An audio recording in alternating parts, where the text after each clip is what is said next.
Good morning student. पहले class में हमने हमारा जो टॉपिक था विशेषण, इस टॉपिक को हमने डिस्कस किया और आज हमारा जो नया टॉपिक है इस टॉपिक को हम लोग डिस्कस करेंगे जिसका नाम है क्रिया।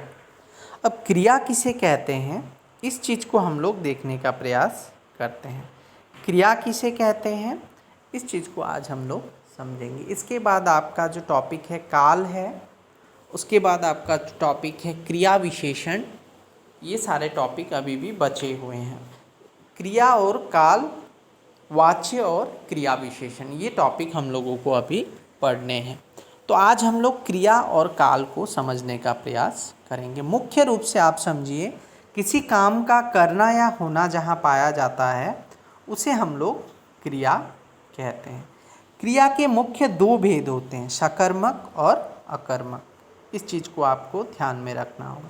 सकर्मक नाम से ही पता चल रहा है, जहाँ पे कर्म होता है वो सकर्मक होता है और जहाँ पर कर्म नहीं होता वो अकर्मक क्रिया होती है। तो सकर्मक और अकर्मक को हम लोग कैसे पहचान सकते हैं? क्रिया के साथ अगर हम क्या, किसको प्रश्न लगाएं, अगर उत्तर मिलता है तो क्रिया अकर्मक है। ठीक है। क्रिया के साथ क्या, किसको प्रश्न लगाकर उत्तर नहीं मिलता तो क्रिया अकर्मक है। उत्तर नहीं मिलता है तो अकर्मक है। अगर हमें उत्तर मिलता है तो वो सकर्मक है। उदाहरण के लिए देखिए, दादी हंसती है। अगर यहाँ पे मैं प्रश्न करूँ क्या हंसती है, ये उत्तर हमें नहीं मिलेगा, क्योंकि कौन हंसती है हो सकता है। क्या लगाने से हमें उत्तर नहीं मिलता, तो ये अकर्मक क्रिया है। सकर्मक क्रिया क्या है? जिसमें कर्म जो है कि क्रिया के साथ अगर हम प्रश्न पूछते हैं, क्या, किसे, किसको लगाकर अगर हम प्रश्न पूछते हैं तो हमें उत्तर मिलता है। उदाहरण देखिए, मौसी जलेबियाँ लाई। क्या लाई? जलेबियाँ लाई। तो उत्तर मिल रहा है, तो ये सकर्मक क्रिया है। सकर्मक क्रिया के दो भेद हैं, एक कर्मक और द्विकर्मक। जहाँ पे एक कर्म होता है वो एक कर्मक है, जहाँ पे दो कर्म होते हैं वे द्विकर्मक क्रिया कहलाते हैं। तो इसी तरह यही है आपका क्रिया। तो हमने देखा क्रिया जो है कि मुख्य रूप से क्रिया के दो भेद हैं, सकर्मक क्रिया और अकर्मक क्रिया, और कर्म के आधार पर हैं। ये जो भेद हैं ये कर्म के आधार पर है। नाम से ही पता चल रहा है सकर्मक और अकर्मक क्रिया, तो ये दो है आपके कर्म के आधार पर क्रिया के भेद। और सकर्मक क्रिया के भी दो भेद हैं, एक कर्मक और द्विकर्मक क्रिया। तो एक कर्म में एक कर्म होता है, द्विकर्मक में दो कर्म होता है। तो ये था आपका सकर्मक और अकर्मक। तो इन सबको आप करने का प्रयास करेंगे। ठीक है। तो नेक्स्ट है रचना के आधार पर क्रिया के भेद। इनको भी आप डिस्कस कीजिए। देखिए, सामान्य क्रिया, संयुक्त क्रिया, नाम धातु क्रिया, प्रेरणार्थक क्रिया, पूर्वकालिक क्रिया। तो इन सबको आप पढ़िए। इन क्रियाओं को आप आसानी से समझ सकते हैं पढ़ने से, और एक्सरसाइज में जो भी क्वेश्चन दिए गए हैं इनको आप अभ्यास कीजिए।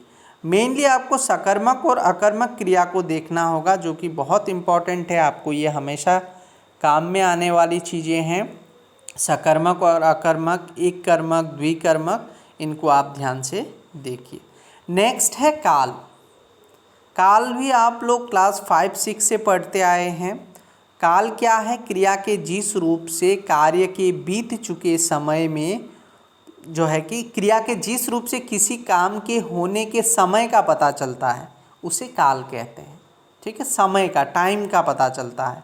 तो काल के मुख्य तीन भेद हैं, भूतकाल, वर्तमान काल और भविष्य काल। भूतकाल जो ऑलरेडी हो चुका है, वर्तमान काल जो हो रहा है, और भविष्य काल जो होने वाला है।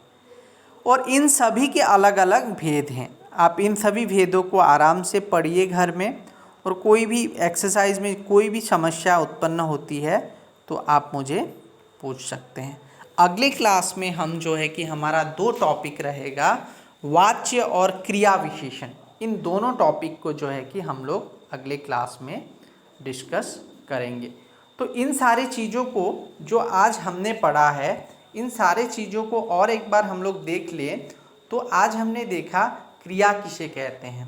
क्रिया क्या है? किसी काम का करना क्रिया है। कोई काम करना, होना, ये क्रिया है।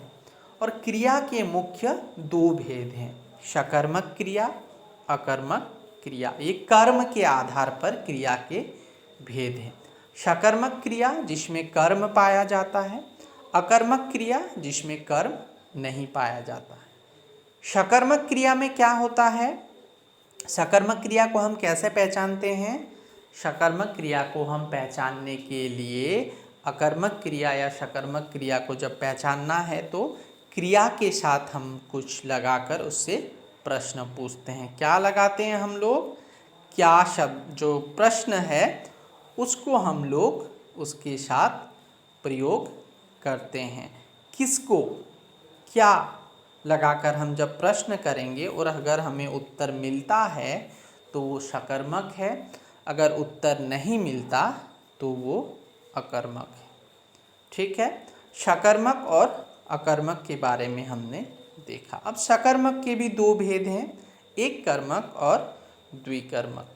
एक कर्मक में एक कर्म होता है, द्विकर्मक में दो कर्म होते हैं। ये है सकर्मक और अकर्मक। अब आप देख रहे हैं रचना के आधार पर क्रिया के भेद। सामान्य क्रिया जहाँ पे क्या होता है, एक ही क्रिया होता है। संयुक्त क्रिया जहाँ पे दो या दो से अधिक क्रियाएं होती हैं।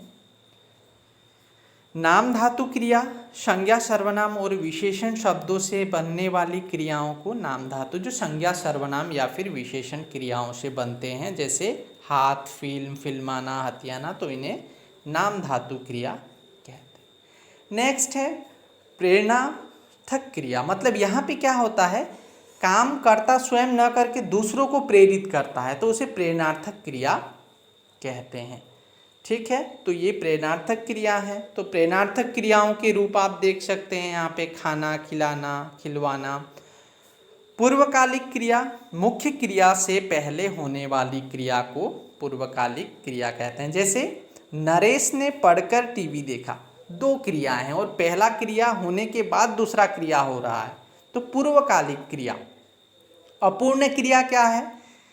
यहाँ पे देख सकते हैं, अपूर्ण का अर्थ है जो पूरा नहीं है।